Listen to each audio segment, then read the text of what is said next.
আমি আপনাদের সামনে পবিত্র কোরআনের প্রসিদ্ধ একটি সূরা সূরাতুল হুমাযা তেলাওয়াত করেছি। রাসূলুল্লাহ সাল্লাল্লাহু আলাইহি ওয়া আলিহি ওয়াসাল্লামের অসংখ্য বরকতপূর্ণ হাদিস সমূহ থেকে একটি হাদিস পাঠ করেছি।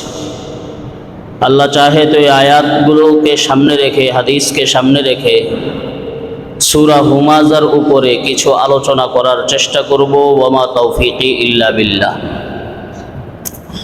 সম্মানিত মুসল্লিয়ানে কেরাম, আল্লাহ সুবহানাহু ওয়া তাআলা আমাদেরকে যত নেয়ামত দান করেছেন, এর মধ্যে একটা বিশেষ এবং অন্যতম নেয়ামত হলো সৃষ্টির সেরা আশরাফুল মাখলুকাত মানুষ আল্লাহ আমাদেরকে বানিয়েছেন। আমরা কিন্তু আল্লাহর কাছে দরখাস্ত করি নাই যে আল্লাহ আমাদেরকে অন্য কোনো প্রাণী না বানিয়ে মানুষ বানিয়ে দুনিয়াতে পাঠান, এরকম কোনো দরখাস্ত আমরা আল্লাহর কাছে করি নাই। দরখাস্ত করার ক্ষমতাই তো আমাদের ছিল না। কিন্তু রব্বুল আলামিন দয়া করে, মায়া করে, মেহেরবানি করে সৃষ্টির সেরা আশরাফুল মাখলুকাত, যার জন্য দুনিয়ার সব কিছু, যার খাদেম, যে হলো মাখদুম, আসমান জমিন, চন্দ্র সূর্য, তারকা নক্ষত্র, পাহাড় পর্বত, নদী নালা, জান্নাত জাহান্নাম, সব কিছু যাকে কেন্দ্র করে, যাদেরকে কেন্দ্র করে, তারা হলো আশরাফুল মাখলুকাত মানুষ। এই মানুষ আমরা না চাইতেই আল্লাহ আমাদেরকে দিয়ে পাঠিয়েছেন। সুতরাং এই নিয়ামতের শুকর আদায় করার প্রয়োজন আছে না নাই? কিন্তু ইন্না লিকুল্লি শাইইন যাহিরুন ওয়া বাতিনুন, প্রত্যেকটা জিনিসের একটা বাহ্যিক রূপ আছে আর একটা বাতিনি রূপ আছে, বাস্তবতা আছে। বাহ্যিক একটা রূপ আছে আর একটা অভ্যন্তরীণ রূপ আছে। ঠিক তেমন মানুষেরও একটা বাহ্যিক রূপ আছে আর একটা অভ্যন্তরীণ রূপ আছে। মানুষের বাহ্যিক রূপটা হইল এই বডি, যার মধ্যে দুইটা চক্ষু থাকবে, দুই হাত থাকবে, দুইটা কান থাকবে, জবান থাকবে, মাথা থাকবে, পায়ের মাধ্যমে চলবে। এগুলো হলো বাহ্যিক দিক। কিন্তু আসলে মনুষ্যত্ব কিসের নাম? কোন জিনিসকে আসলে মনুষ্যত্ব বলে? শুধুমাত্র চামড়ার চক্ষু, জবান, কান, হাত, পা এগুলো থাকলেই কি একটা মানুষ মানুষ হইতে পারে, নাকি আরো কোনো গুণের প্রয়োজন আছে? এই কথাটাই আল্লাহ সুবহানাহু ওয়া তাআলা সূরা তাওবার মধ্যে বলেন, ওয়ালাকাদ যারানা লিজাহান্নামা কাসীরাম মিনাল জিন্নি ওয়াল ইনস।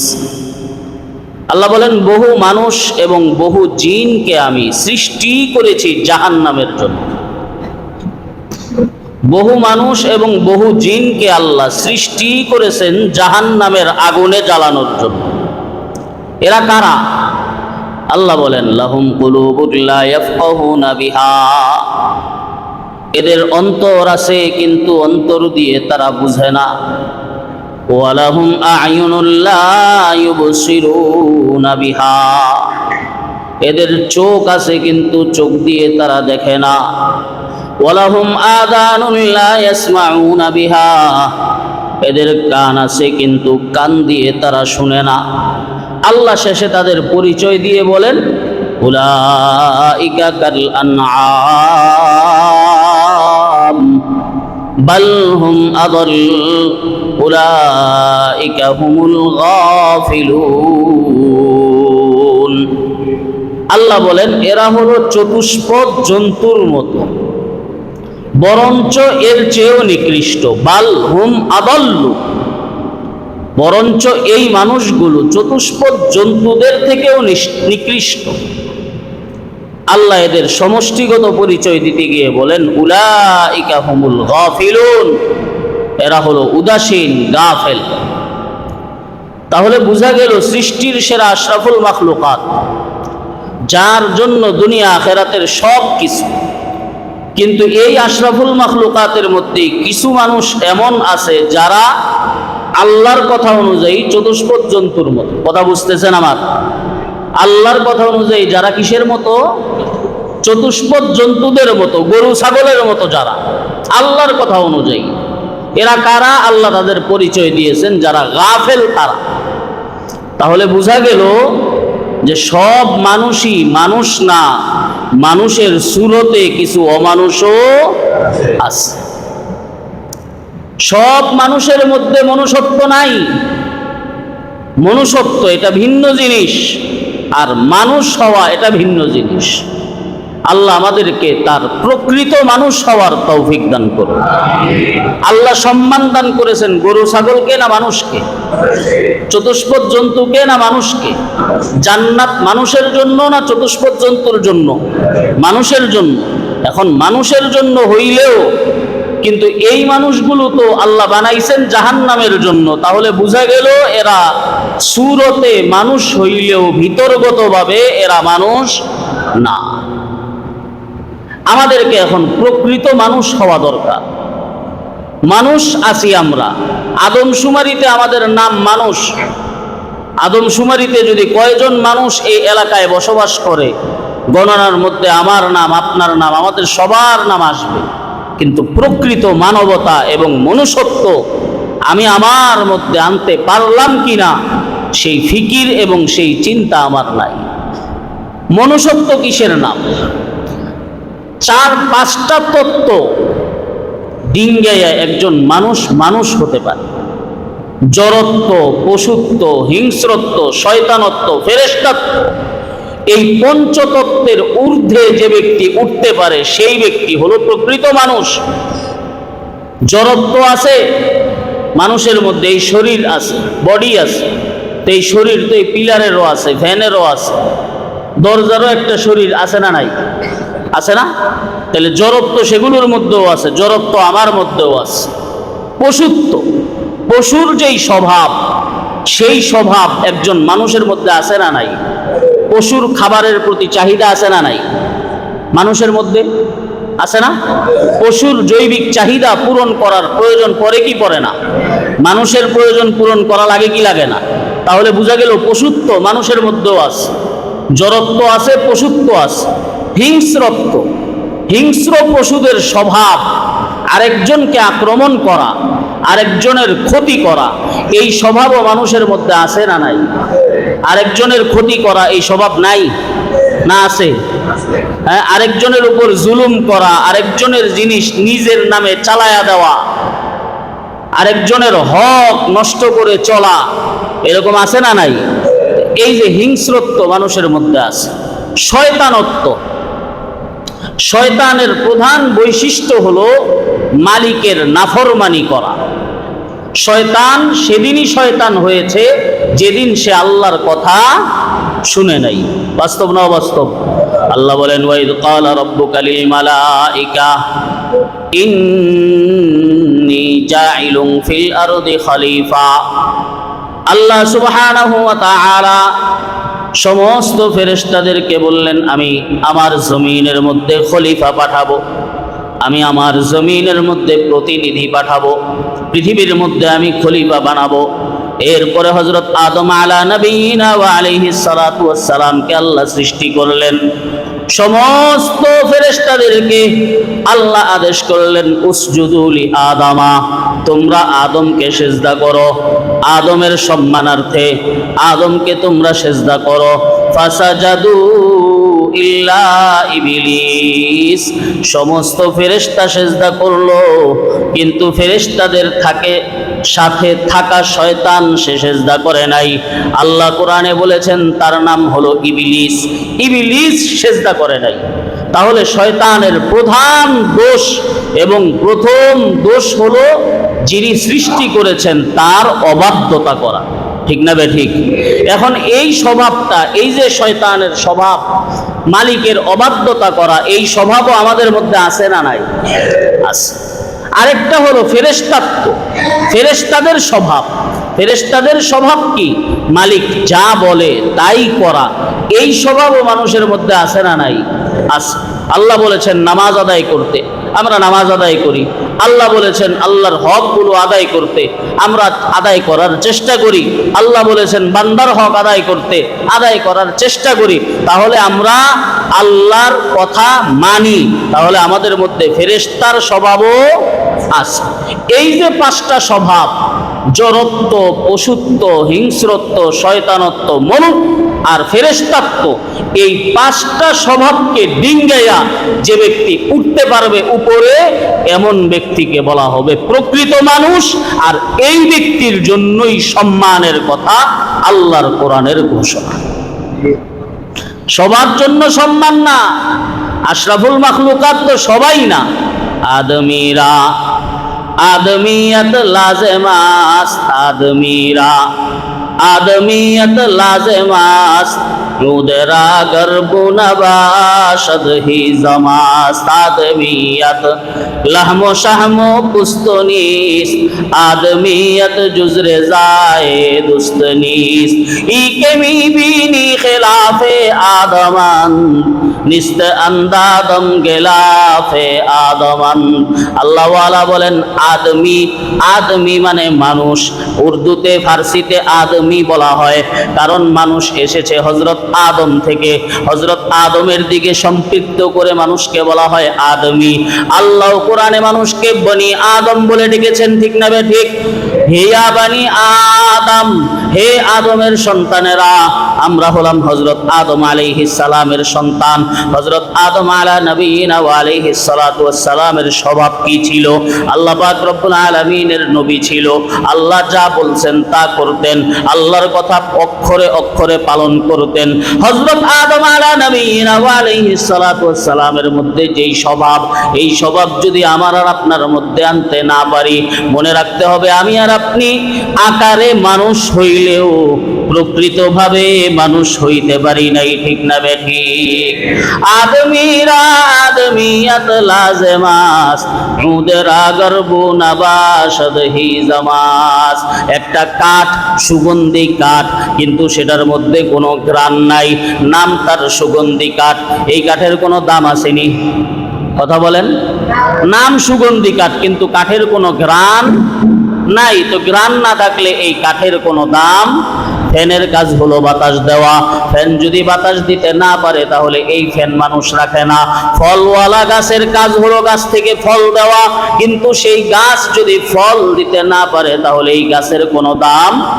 বাতির কাজ হলো আলো দেওয়া, কিন্তু যদি বাতি আলো দিতে না পারে তাহলে এমন বাতির কোনো দাম নাই।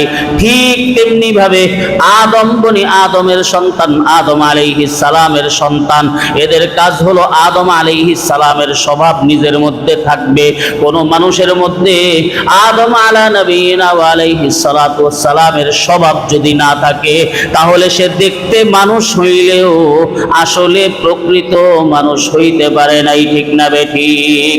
এজন্য আল্লাহ ওয়ালা বলেন আদমিয়ত লাহমু শাহমু পুস্তনিস, আদমিয়ত জুজরে জায়ে দুস্তনিস। শুধুমাত্র রক্ত মাংস হইলেই মানুষ হয় না। বডি আমার যেরকম আছে অন্যান্য প্রাণীরও শরীর আছে না নাই? বরঞ্চ আমার চেয়ে বেশি শক্তিশালী, আমার চেয়ে বড় শরীরের অধিকারী বহু প্রাণী আছে। আমার কতটুকু শক্তি, আমার চেয়ে 1000 গুণ বেশি শক্তির অধিকারী বহু প্রাণী আল্লাহর জমিনের মধ্যে আছে। আমি বান্দা কতটুকু খেতে পারি, আমার চেয়ে 1000 গুণ বেশি খেতে পারে এরকম প্রাণীও আল্লাহর জমিনের মধ্যে আছে না নাই? তাহলে বোঝা গেল মানুষের সম্মান কিসে? মানুষের সম্মান হলো মালিকের আদেশ মানার মধ্যে। যার মধ্যে মালিকের আদেশ মানার যোগ্যতা যত বেশি, সে মানবতার গুণে তত বেশি গুণান্বিত, ঠিক না বে ঠিক? একে মিবিনি খেলাফে আদমান, নিস্তে আন্দাদম গেলাফে আদমান। এখন যে দুনিয়ার মানুষের মধ্যে একজন আরেকজনের ক্ষতি করা পাওয়া যায়, একজন আরেকজনকে জুলুম করা পাওয়া যায়, নামাজ রোজার কোনো খবর থাকে না, এই জিনিসগুলো যে পাওয়া যায়, আল্লাহ পাক রব্বুল আলামিনের নাফরমানি যে দেখা যায়, নবীর কথা মানে না এই জিনিস যে দেখা যায়, দিন অনুযায়ী চলে না এই জিনিস যে দেখা যায়, আল্লাহ পাক রব্বুল আলামিনের দেওয়া চোখ দিয়ে খারাপ জিনিস করে, করে, আল্লাহর দেওয়া জবান দিয়ে খারাপ কথা বলে, আল্লাহর দেওয়া হায়াত দিয়ে খারাপ কাজ করে, আল্লাহর দেওয়া মেধা দিয়ে আল্লাহর অবাধ্যতা করে। এই যে কাজগুলো মানুষের মধ্যে দেখা যায়, আল্লাহ ওয়ালা বলেন নিস্তে আন্দাদম গেলাফে আদমান, এটা আসলে আদমের স্বভাব না।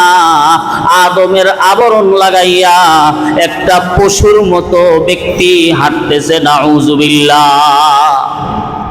অতএব আমাদের মধ্যে মনুষ্যত্ব আনার দরকার আছে না নাই?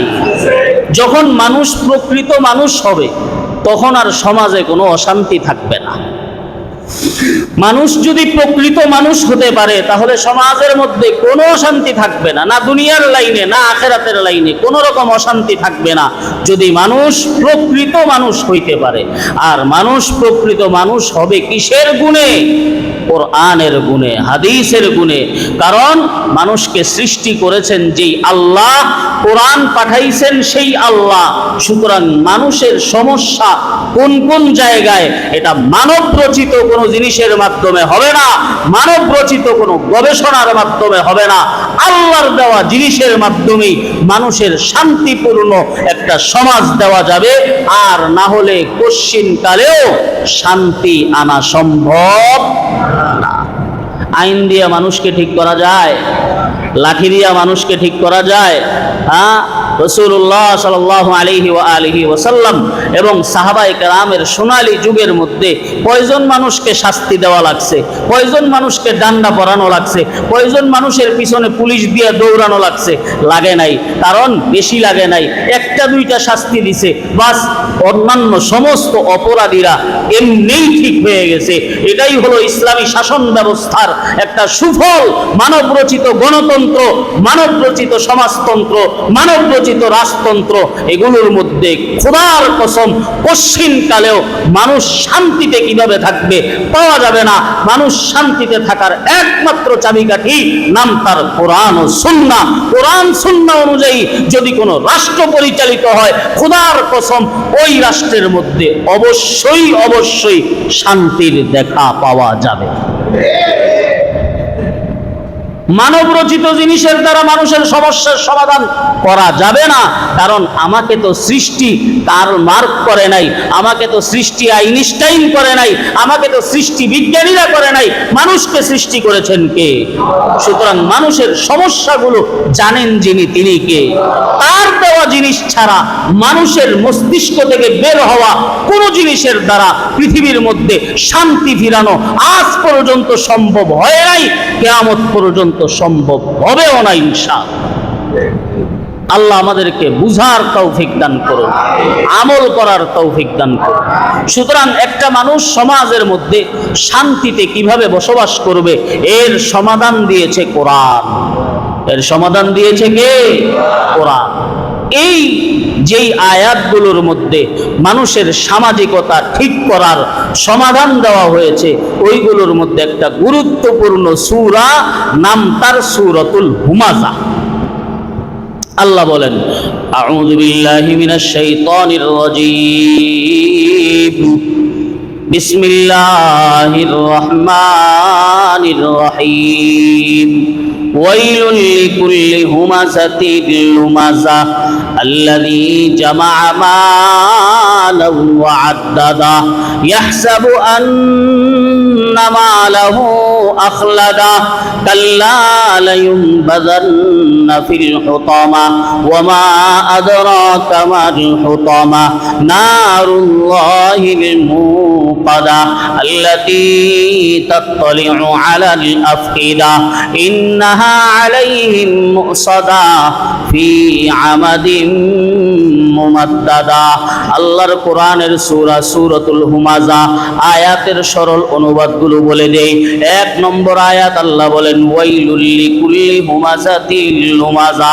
হুমাযা এবং লুমাযা, হুমাযা মানে মানুষের দোষ চর্চাকারী, লুমাযা মানে মানুষের চগলখুরি করনেওয়ালা, পরনিন্দাকারী, সামনাসামনি দোষ চর্চা করে তাকেও বলে হুমাযা, পিছনে পিছনে দোষ চর্চা করে তাকে বলে লুমাযা। যারা সামনাসামনি দোষ চর্চা করে, যারা পিছনে পিছনে দোষ চর্চা করে, আল্লাহ বলেন এমন মানুষের জন্য ধ্বংস। এমন মানুষের জন্য ধ্বংস। এরপরে আল্লাযী জামাআ মালাহু ওয়া আদ্দাদা, যে ব্যক্তি সম্পদ একত্রিত করে আর বারবার শুধু গণে এত টাকা এত টাকা এত টাকা এত টাকা। আল্লাহ বলেন ইয়াহসাবু আন্না মালাহু আখলাদা, ওই ব্যক্তি মনে করেছে তার সম্পদটাকে চিরকাল দুনিয়ার মধ্যে রাখবে। ইয়াহসাবু আন্না মালাহু আখলাদা, আল্লাহ বলেন কাল্লা, কোনদিন তার সম্পদটাকে দুনিয়ার মধ্যে রাখতে পারবে না। লায়ুমবাযান্না ফিল হুতামা, তাকে নিক্ষেপ করা হবে হুতামায়। ওয়ামা আদরাকা মাল হুতামা, হুতামা কি? নারুল্লাহিল মুকাদা, আল্লাহর প্রজ্বলিত আগুনের নাম হলো হুতামা। আল্লাতী তাত্তালিউ আলাল আফকিদা, যেই আগুন মানুষের দিল পর্যন্ত জ্বালায়া দিবে। ইন্নাহা আলাইহিম মুসাদা, এই আগুন তাদের উপর চির অবধারিত করে দেওয়া হবে। ফি আমাদিন মুমাদ্দাদা, লম্বা লম্বা স্তম্ভ সমূহের মধ্যে। রাসূলুল্লাহ সাল্লাল্লাহু আলাইহি ওয়া আলিহি ওয়াসাল্লামের হাদিস একখান পাঠ করেছে আপনাদের সামনে। আল্লাহর নবী বলেন মাইয়াজমান লি মা বাইনা রিহিয়াইহি ওয়া মা বাইনা রিজলাইহি আজমান লাহুল জান্নাহ, যে ব্যক্তি দুইটা জিনিস হেফাজতের গ্যারান্টি আমি নবীকে দিবে, আমি নবী তার জন্য জান্নাতের গ্যারান্টি দিয়ে দিব। সুবহানাল্লাহ। কয় জিনিসের গ্যারান্টি? দুইটা জিনিসের গ্যারান্টি যে ব্যক্তি দিবে। এক নম্বর হলো দুই চোয়ালের মাঝখানে যেই অঙ্গটা তথা জিহ্বা, আর আরেকটা হলো দুই উরুর মাঝখানে যেই অঙ্গ তথা লজ্জাস্থান। নবী আমার বলেন যেই ব্যক্তি তার জিহ্বা হেফাজতের গ্যারান্টি আমি নবীকে দিবে, আর যে ব্যক্তি তার লজ্জাস্থান হেফাজতের গ্যারান্টি আমি নবীকে দিবে, আজমান লাহুল জান্নাহ, এমন ব্যক্তিকে আমি জান্নাতের গ্যারান্টি দিয়ে দিলাম। সুবহানাল্লাহ। সূরার সরল অনুবাদ থেকে আমরা বুঝতে পারি খুলাসা এবং সারাংশ কথা হলো, এই সূরার মধ্যে তিন দোষে দোষী মানুষের আলোচনা আল্লাহ করেছেন। কয় দোষে দোষী?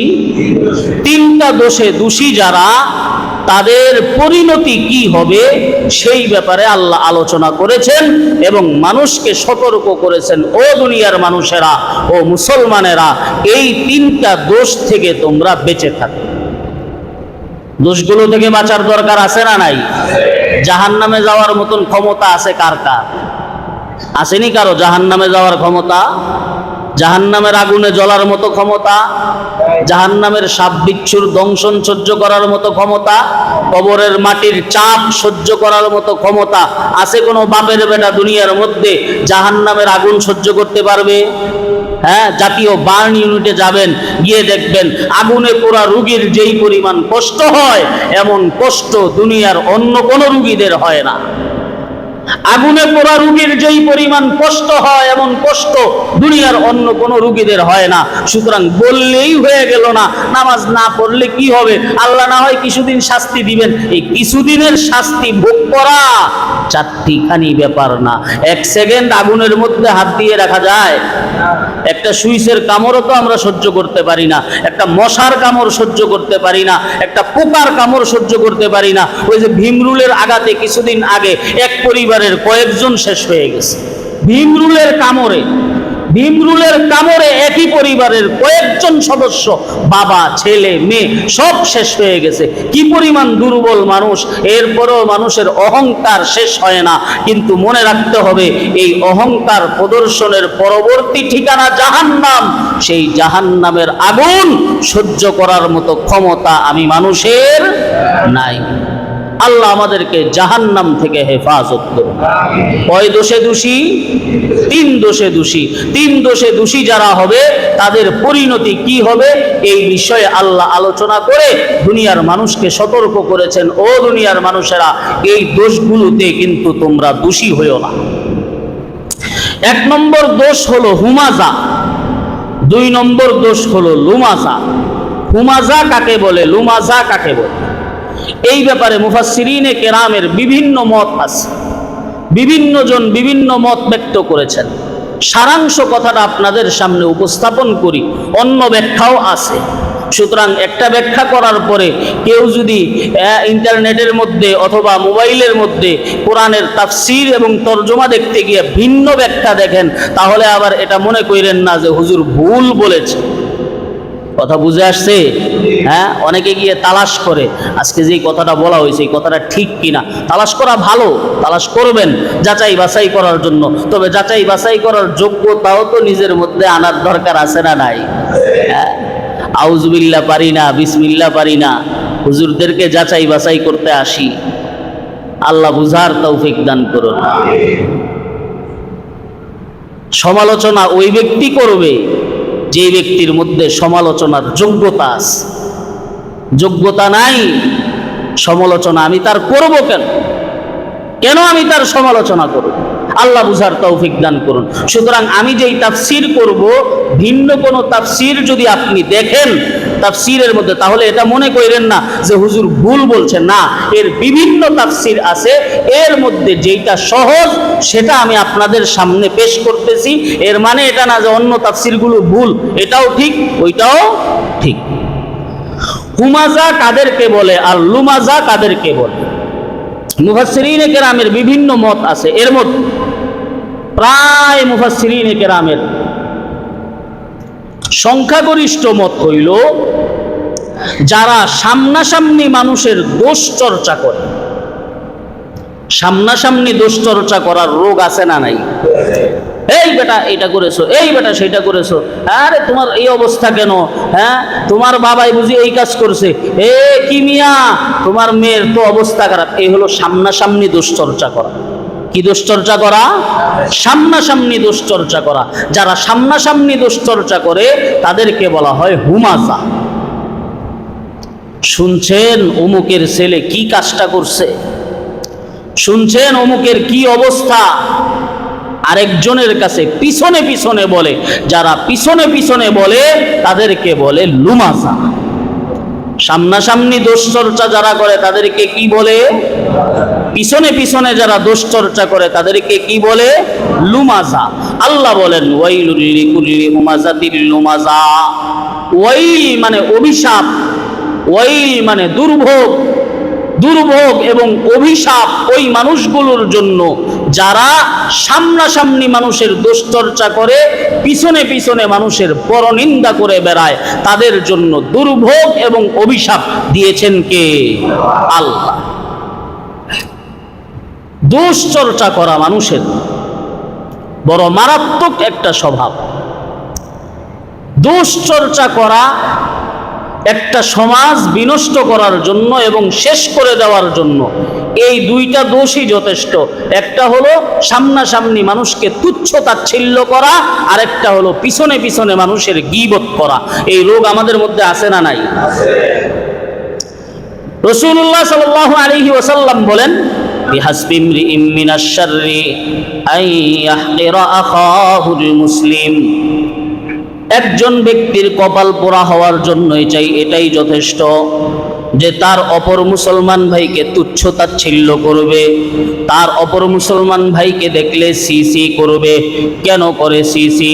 বলে আমি পদওয়ালা অমুকের পদ নাই, আমি সম্পদওয়ালা অমুকের সম্পদ নাই, আমি ক্ষমতাওয়ালা অমুকের ক্ষমতা নাই।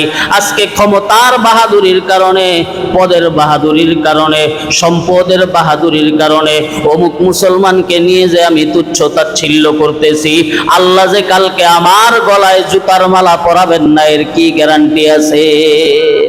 আছে কোনো গ্যারান্টি?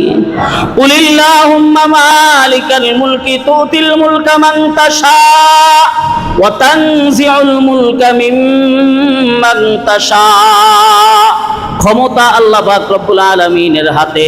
আজকে যাকে ইচ্ছা তাকে দান করেন, কালকে যাকে ইচ্ছা তাকে দান করবেন। সুতরাং ক্ষমতা পাইয়া বাহাদুরি দেখানোর মতো কোনো কারণ নাই, ঠিক না বেঠিক?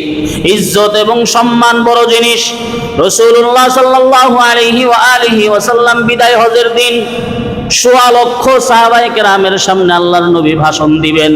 কোনো মাইকের ব্যবস্থা নাই, আওয়াজ পৌঁছানেওয়ালা কোনো নতুন জিনিসের ব্যবস্থা নাই। রাসূলুল্লাহ সাল্লাল্লাহু আলাইহি ওয়াসাল্লাম আরাফার ময়দানে খুতবা দেওয়ার জন্য দাঁড়াবেন। সোয়া লক্ষ সাহাবায়ে কেরাম আল্লাহর নবীর সামনে উপস্থিত। নবী সাল্লাল্লাহু আলাইহি ওয়াসাল্লাম আল্লাহর নবীর সুদর্শন সাহাবী হযরত জারির ইবনে আব্দুল্লাহ বাজালি রাদিয়াল্লাহু তাআলা আনহু, আল্লাহর নবী বলেন, ইয়া জারির আনসিতিন নাস, ও জারির মানুষদেরকে চুপ করাও। হযরত জারির ইবনে আব্দুল্লাহ বাজালি রাদিয়াল্লাহু তাআলা আনহু সমস্ত মানুষদেরকে বললেন, ও সাহাবায়ে কেরাম চুপ করেন, আল্লাহর নবী কথা বলবেন।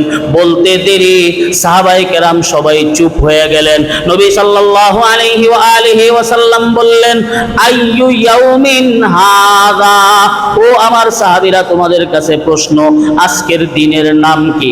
সাহাবায়ে কেরাম রিজওয়ানুল্লাহি আলাইহিম আজমাইনের আদব ছিল, কোন জিনিস জানলে বলতেন, না জানলে বলতেন আল্লাহু ওয়া রাসূলুহু আ'লাম, আল্লাহ এবং তার রাসূল ভালো জানেন। মাঝে মাঝে জানলেও বলতেন আল্লাহ ও তার রাসূল ভালো জানেন। সাহাবায়ে কেরাম আজকের দিনের নাম বললেন। নবীজি আবার প্রশ্ন করলেন, আইয়ু ইয়াউমিন হাযা, আজকের দিনের নাম কি? সাহাবায়ে কেরাম বলেন, হাত্তা জানান্না আন্নাহু সায়ুসাম্মিহি বিগাইরিহি, আমরা ধারণা করলাম মনে হয় আজকের দিনের যেই নাম আমরা জানি এই নাম নবী রাখবেন না, আল্লাহ হয়তো ওহীর মাধ্যমে নাম পরিবর্তন করে দিবেন। নবী সাল্লাল্লাহু আলাইহি ওয়াসাল্লাম তৃতীয়বার আল্লাহর নবী সাহাবায়ে কেরামদেরকে জিজ্ঞাসা করলেন, আলাইসা ইয়াউমু আরাফাতা হাযা, আজকের দিন কি আরাফার দিন না? সমস্ত সাহাবায়ে কেরাম বলেন, হা হা, আজকের দিন আরাফার দিন। নবী জিজ্ঞেস করেন, আইয়ু শাহরিন হাযা, আজকে এটা কোন মাস? সাহাবায়ে কেরাম কিছু বলেন না। নবী তিনবার জিজ্ঞেস করার পরে বলেন, এটা কি জিলহজ মাস না? সাহাবায়ে কেরাম বলেন, হ্যাঁ এটা জিলহজ মাস। নবী বলেন, আইয়ু বালাদিন হাযা, কোন এলাকা এটা? সাহাবায়ে কেরাম এই জায়গায়ও কিছু বলেন না। সাহাবায়ে কেরাম বলেন, আল্লাহু ওয়া রাসূলুহু আ'লাম, আল্লাহ ও তার রাসূল ভালো জানেন। নবী বলেন, দুনিয়ার সর্বশ্রেষ্ঠ এলাকা মক্কা নগরী কি এটা না? সাহাবায়ে কেরাম বলেন, হ্যাঁ হ্যাঁ ইয়া রাসূলুল্লাহ। এবার নবী সাল্লাল্লাহু আলাইহি ওয়াসাল্লাম বলেন, ইন্না দিমাআকুম ওয়া আমওয়ালাকুম হারামুন কাহুরমাতি ইয়াউমিকুম হাযা ফি শাহরিকুম হাযা ফি বালাদিকুম হাযা, তোমাদের এই দেশ মক্কা শরীফের যেমন সম্মান আছে, জিলহজ মাসের যেমন সম্মান আছে, আরাফার দিনের যেমন সম্মান আছে, মনে রাখবা তোমরা প্রত্যেকটা মুসলমানের জান, প্রত্যেকটা মুসলমানের মাল আল্লাহর কাছে এমন সম্মানিত। সুবহানাল্লাহ। নবী সাল্লাল্লাহু আলাইহি ওয়াসাল্লামের সাহাবী আব্দুল্লাহ ইবনে ওমর রাদিয়াল্লাহু তাআলা আনহু, নবীজি তাকে নিয়ে তওয়াফ করতেছেন। আব্দুল্লাহ ইবনে ওমর রাদিয়াল্লাহু তাআলা আনহুকে আল্লাহর নবী বলেন, আব্দুল্লাহ এই ঘরের দাম কত? হযরত আব্দুল্লাহ ইবনে ওমর রাদিয়াল্লাহু তাআলা আনহু বলেন, ইয়া রাসূলুল্লাহ, দুনিয়ার মধ্যে যত ঘর আছে সমস্ত ঘরের চেয়ে শ্রেষ্ঠ হলো এই ঘর। নবীজি জিজ্ঞেস করেন, আব্দুল্লাহ এই যেই জায়গায় তওয়াফ করতেছি এই জায়গার দাম কত? নবীজি সাল্লাল্লাহু আলাইহি ওয়াসাল্লামের সাহাবী ইবনে ওমর রাদিয়াল্লাহু তাআলা আনহু বলেন, ইয়া রাসূলুল্লাহ, দুনিয়ার যত শ্রেষ্ঠ জায়গা আছে এই শ্রেষ্ঠ জায়গাগুলোর মধ্যে একটা জায়গা হলো এই জায়গা। নবী সাল্লাল্লাহু আলাইহি ওয়াসাল্লাম বলেন, আব্দুল্লাহ মনে রাখবা এই ঘরের দাম যেমন আল্লাহর কাছে আছে, এই জায়গার দাম যেমন আল্লাহর কাছে আছে, একজন ইমানদার এবং মুসলমান বান্দার দাম আল্লাহর কাছে ঠিক ততটুকুই আছে। ঠিক না বেঠিক? আজ মানুষের সম্মান আমরা দিতে জানি না। সম্মান দিতে না জানার কারণে কিভাবে আরেকজন মানুষকে ক্রিটিসাইজ করব, কিভাবে আরেকজন মানুষকে ছোট করব, কিভাবে আরেকজন মানুষকে লজ্জা দিব, এই টার্গেটে আমরা থাকি। ঠিক না বেঠিক? রাসূলুল্লাহ সাল্লাল্লাহু আলাইহি ওয়াসাল্লাম একদিন মদিনার মিম্বরের মধ্যে আরোহণ করেছেন। মসজিদে নববীর মিম্বরের মধ্যে আরোহণ করে আল্লাহর নবী বড় গলায় আল্লাহর নবী সাল্লাল্লাহু আলাইহি ওয়া আলিহি ওয়াসাল্লাম বলেন, ইয়া মা'শারা মান আসলামা বিলিসানিহি ওয়া লাম ইউফজিল ঈমানু ইলা কলবিহি। ও আমার ওই সমস্ত ব্যক্তিরা যারা মুখে মুখে লা ইলাহা ইল্লাল্লাহু মুহাম্মাদুর রাসূলুল্লাহ বলছো, কিন্তু যাদের দিলের মধ্যে ঈমান এখনো পর্যন্ত ঢুকে নাই, মুখে মুখে বলি লা ইলাহা ইল্লাল্লাহ মুহাম্মাদুর রাসূলুল্লাহ, কাজের বেলায় এটা মানি না, আছে না নাই? আছে না নাই? মুসলমান মুসলমান মুসলমান খুব বলি মুসলমানের সম্মান, অথচ আল্লামা ইকবাল বলতেন, চুমি গোয়াম মুসলমানাম বেলার জাম কেদানাম মুশকিলাতে লা ইলাহা। আমি যখন নিজেকে মুসলমান বলে পরিচয় দেই আমার শরীরটা কাঁপতে থাকে, কারণ মুসলমান শুধু নামে বললেই হয় না, কর্মের মাধ্যমে প্রমাণ করতে হয় খাঁটি মুসলমানকে, ঠিক না বেঠিক? রাসূলুল্লাহ সাল্লাল্লাহু আলাইহি ওয়া আলিহি ওয়াসাল্লাম বলেন, ইয়া মা'শারা মান আসলামা বিলিসানিহি ওয়া লাম ইউফজিল ঈমানু ইলা কলবিহি। ও ওই সমস্ত লোকেরা যারা মুখে মুখে ঈমান এনেছো, আজও পর্যন্ত ঈমান তোমার ভিতরে ঢুকে নাই, মনে রাখবা, লা তুআইরুল মুসলিমিনা ওয়া লা তাত্তাবিউ আওরাতিহিম। মুসলমানদেরকে লজ্জা দিও না, মুসলমানদেরকে শরম দিও না, মুসলমানদের দোষ তালাশ করার পিছনে থাকিও না।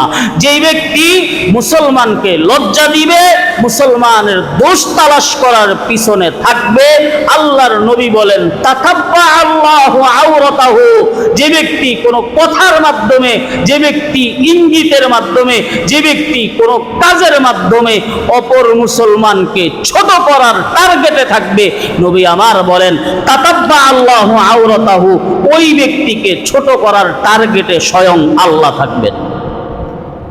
ওই ব্যক্তিকে ছোট করার টার্গেটে থাকবেন স্বয়ং কে?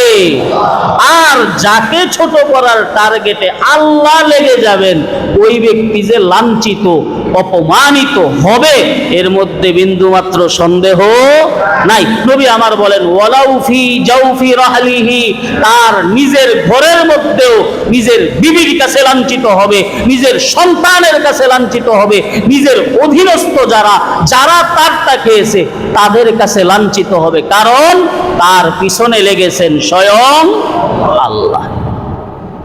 পার পেয়ে গেছি আমরা, মনে করতেছি আরে সাধারণ একজন মুসলমান, শরম দিলাম আর কি হয়েছে, তাকে একটা কটু কথা বললাম আর কি হয়েছে, কিন্তু এই কটু কথার পরিণতি যে কত খারাপ সেই চিন্তাও তো আমার আর আপনার।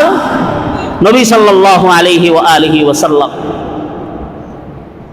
একদিন বসা, হযরত সাফিয়া রাদিয়াল্লাহু তাআলা আনহা নবীজির আরেক বিবি, হুজুর কথা বলতেছেন আম্মাজান আয়েশা সিদ্দিকা রাদিয়াল্লাহু তাআলা আনহার সাথে। তো বিবি আর স্বামী কথার এক পর্যায়ে হযরত আম্মাজান আয়েশা রাদিয়াল্লাহু তাআলা আনহা বলেন, আপনার জন্য তো এই সফিয়াই যথেষ্ট। দেখেন আমার দিকে দেখেন, এজন্য বক্তার দিকে তাকায়া দেখতে হয়, বলনেওয়ালা যে তার দিকে তাকায়া তাকায়া কথা শুনতে হয়। হযরত এইটা যদি না দেখতেন তাহলে বুঝতেন না।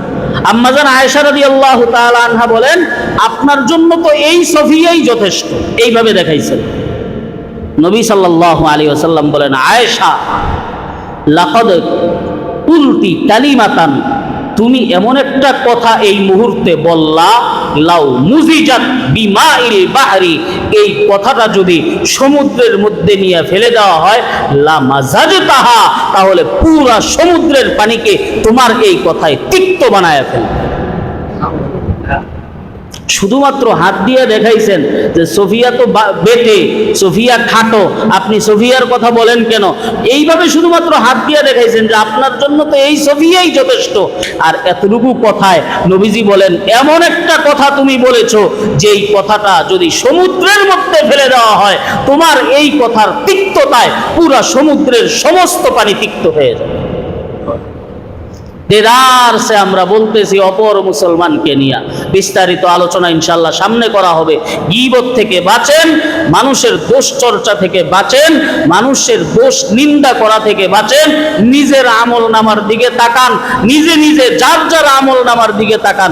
আর না হলে কিন্তু কিয়ামতের দিন নিজের আমল নামার দিকে তাকাইতে হবে, ওই দিন লজ্জা পাওয়া ছাড়া কোনো উপায় যে ব্যক্তি দুনিয়াতে, হযরত ওমর বলতেন, হাসিবু আনফুসাকুম ক্বাবলা আন তুহাসাবু ওয়াজিনু আমালাকুম ক্বাবলা আন তুজানু। ও দুনিয়ার মানুষেরা, আল্লাহ হিসাব নেওয়ার আগে তুমি নিজে তোমার হিসাব নাও। আল্লাহ তোমার আমল ওজন দেওয়ার আগে তুমি নিজে তোমার আমলের ওজন দাও। সুতরাং এখন আপনি নিজে নিজের আমল নামা দেখেন আর নিজের খারাপই আল্লাহর কাছে বলেন, মানুষের দোষ চর্চা থেকে বিরত থাকেন। তবেই দেখবেন কিয়ামতের দিন আমল নামা দেখা লাগবে না, আল্লাহ বলবেন বিনা হিসেবে জান্নাতে চলে যাও। আর দুনিয়ার মধ্যে মানুষের দোষ নিয়ে ব্যস্ত থাকবেন, অমুকে এই করলো, অমুকে সেই করলো। কি এক জমানা আসলো, গীবত এখন ঘি ভাতের মতন হয়ে গেছে। গরম ভাত দিয়ে ঘি দিয়ে খাইতে মজা লাগে না, লাগে না?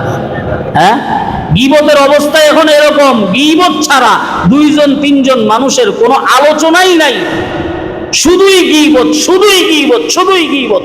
অথচ একজন মানুষের গীবত করা কত মারাত্মক, কত খারাপ জিনিস। আল্লাহ বলেন মরা ভাইয়ের গোশত খাওয়ার সমান, মরা ভাইয়ের গোশত খাওয়ার সমান। কেন বললেন মরা ভাইয়ের গোশত খাওয়ার সমান? তুমি তো তোমার জীবিত ভাইয়ের গোশত খাইতে পারবা না, এজন্য তোমার মরা ভাইয়ের গোশত খাওয়ার সমান। আল্লাহ সুবহানাহু ওয়া তাআলা আমাদেরকে হেফাজত করুন। বাকি আলোচনা ইনশাআল্লাহ সামনে করা হবে গীবত সম্পর্কে। আল্লাহ যেন আমাদের সমাজকে, আমাদের ব্যক্তিগত পর্যায়ে, পারিবারিক পর্যায়ে, সামাজিক পর্যায়ে সব জায়গা থেকে গীবতের ব্যাপারে জিরো টলারেন্স, কোনো ব্যক্তির দোষ চর্চা আমরা করব না ইনশাআল্লাহ। আল্লাহ আমাদের আমল করার তৌফিক দান করুন।